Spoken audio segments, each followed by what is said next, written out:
Brilliant, that's all fine then. Shall I begin my Yeah, question? sure. So how many children who have been at the school who have had Down syndrome? 3 since I've been here, and I've been here 16 years. Okay. You're the Senko, right? No, you're not I'm just Senko. a reception year group leader. Yeah. Okay. And so how many of these kids have you taught? I've taught 2 of them. 2 of them. And what age group did you teach them? At reception, so they were age 4 and 5. Mm-hmm. Okay. Could you describe how these children's disability has affected their ability to learn in a classroom setting? Sure. So the children had quite significant global delay. So they come in at a much lower developmental level than the majority of the children that enter the reception classroom. So a lot of they're very behavioural, so they are functioning at sort of a 2-year-old level. So accessing the resources can sometimes be difficult if it's not very play-based. They don't understand rule and routines as well as perhaps some of the other children do. And they're very visual learners, so you have to make sure everything's very visual, whereas other children are obviously very auditory, can be very auditory learners. Okay. And I'm looking at all sorts of different themes around inclusion, and firstly I'm looking at social inclusion with their peer group. So please could you describe what you've observed of both of the children's relationships with other children in the class? I believe very strongly that it's vital for children with Down syndrome to stay with their social peer group and develop those relationships. So as much as we can, we include them in everything that the whole class are doing. There are times when they do need a quieter space to do some more focused learning, but especially in the reception year group that is very minimal and sort of 5 minutes during the day, and the rest of the time they're with their social peer group because they can learn so much from other children. So talking to other children, they're a great model for language. So often the Down syndrome children that I've taught have come in with very little spoken language. They might be using Makaton, a form of sign language for children. So I feel it's important for the rest of the class to learn Makaton, so we've always done that. But also for the children and adults in the classroom to all model really good language to Down syndrome children, and they've always progressed very well because of those role models. And allowing them to access all the play-based resources just as the other children will. They'll learn as well by observing other children in the play, which helps them to develop and learn as well. And in terms of their social relationships with the kids in their class, how would you describe them? Very strong, very good. Okay. There have been some times when they can be very hands-on and could be interpreted as aggressive, although it's not intentional by any way, but they're very sensory, so they like to touch other children, perhaps a bit more than most children would like. So it's important to have adults there to monitor that. But also we've always made sure that the other children are aware that everyone's different, everyone reacts very differently, and there's a reason why those children are doing that, and they're not doing it to hurt them, but they're trying to build a relationship with them in a different way. But it's also important obviously to tell the Down syndrome child that it's not right, and and other children don't like it, so you sort of have to work with both groups of children. But both of the children I've taught have had developed very strong friendships with children in the class, which has been sort of scaffolded with the adults that have worked with them.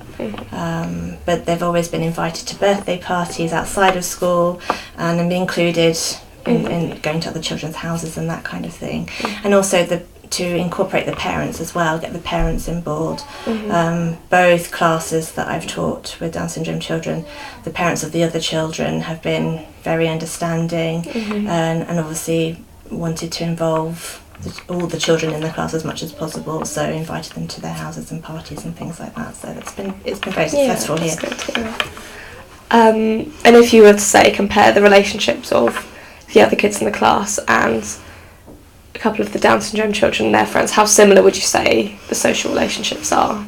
It is different because the spoken language isn't as strong as it is for the average 4 and 5 year old. So most of their relationships are built on talking to each other, whereas for a Down syndrome child it might be more on actions and gesture and that kind of thing. So I think it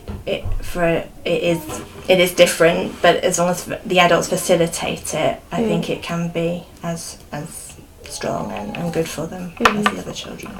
Can I just ask which year group they're in now? Are they?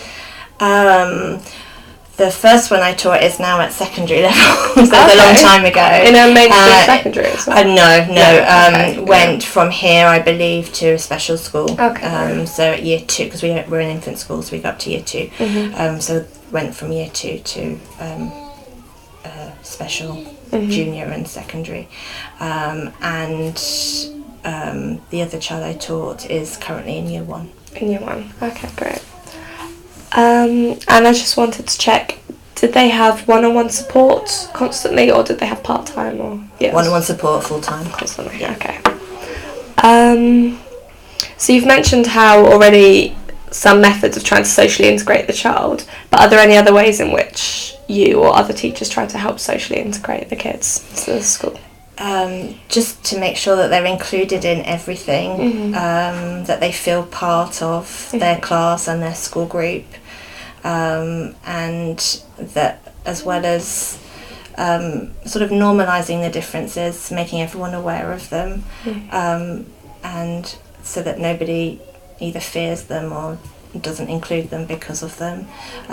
So we do a lot about differences and similarities amongst the children, and that's always worked really well, obviously at a very age appropriate level, but also is that taught in the classroom? Yeah, and also the parents really want that as well. They want some understanding of the differences and also the similarities between their child and the rest of the class. And how's that communicated to the parents? We